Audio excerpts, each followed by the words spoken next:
কিছু মাস আগের ঘটনা। এরকমই একটা সকালবেলায় আমরা সোনাইকে স্কুলে দিয়ে চলে গিয়েছিলাম রিইউনিয়ন করতে।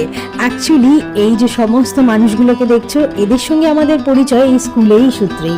আজ এনাদের ছেলে মেয়েরা বড় হয়ে গেছে, মর্নিং থেকে ডেতে চলে যাবে, তাই এনাদের সঙ্গে আর আমাদের দেখা সাক্ষাৎ খুব কমই হবে। সেই কারণে এই যে দাদা ব্লু কালারের টি শার্ট পরে আছে, ইনি কিন্তু আমাদের সকলকে আজকে মর্নিং এ ট্রিট দিচ্ছে।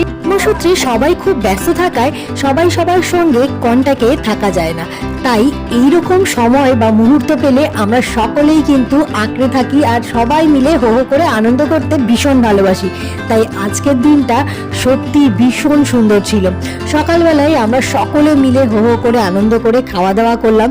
গ্যাস অ্যাসিডিটি সেটা পরের কথা, কিন্তু এত সুন্দর সুন্দর খাওয়ার, জিলেপি, অমৃতি, গোলাপ জামুন দেখে কে না খায় বলো তো।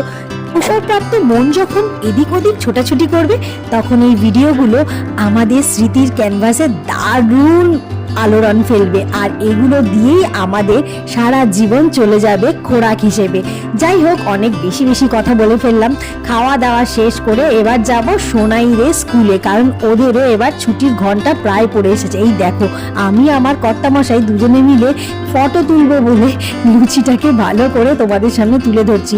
না না, এটা আমি একেবারেই দেখাচ্ছি না তোমাদেরকে, আমি আমার জাস্ট এই সুন্দর মুহূর্তগুলোকে ধরে রাখার চেষ্টা করছি। এই বাবা, ভগবানের দেওয়া সেরা উপহার মানব জীবন, এটাকে যথার্থ উপভোগ করতে হবে তো, নহলে ভগবানের কাছে গিয়ে আমরা কি মুখ দেখাবো যে হ্যাঁ তো আমরা তোমাকে মানব জীবন দিয়েছি আর তোমরা সেটাকে ভালো করে ইউটিলাইজ করোনি।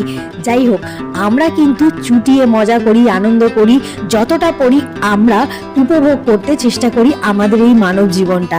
কারণ কি, আজ আছি কাল নেই, কে কোথায় আছে, কে কিভাবে থাকবো কেউ বলতে পারবে না। তাই যখন যে মুহূর্তটাকে আমরা পাই সেটাকে খুব আনন্দ করে ভালোভাবে বেঁচে থাকার চেষ্টা করি। পয়সা, অর্থ এগুলো তো আসবে যাবে, কিন্তু এই সময়, এই স্মৃতি, ভালো থাকার মুহূর্ত, এগুলো কিন্তু সব সময় আসবে না। যাই হোক, কথাবার্তা শেষ করে খাওয়া দাওয়া শেষ করে সোনাইদের স্কুলে চলে এসেছি। আজকে ওদের স্কুলের লাস্ট দিন ছিল, মানে আজকে ওদের এই ইয়ারটার লাস্ট দিন ছিল, আর আমাদের রিইউনিয়ন হয়ে গেল, আর সোনাইদেরও এখন চলছে রিইউনিয়ন। ওরা খুব মজা করে খেলছে দেখো, কারণ এই বন্ধুগুলো পরের বছরে আর হয়তো ওদের সঙ্গে থাকবে না, তাই ওরাও খেলতে শুরু করেছে আর আমরাও খেলতে দিয়েছি। যাই হোক, কিছুক্ষণ খেলার পরে এবার বাড়ি যাচ্ছি। আজ টাটা।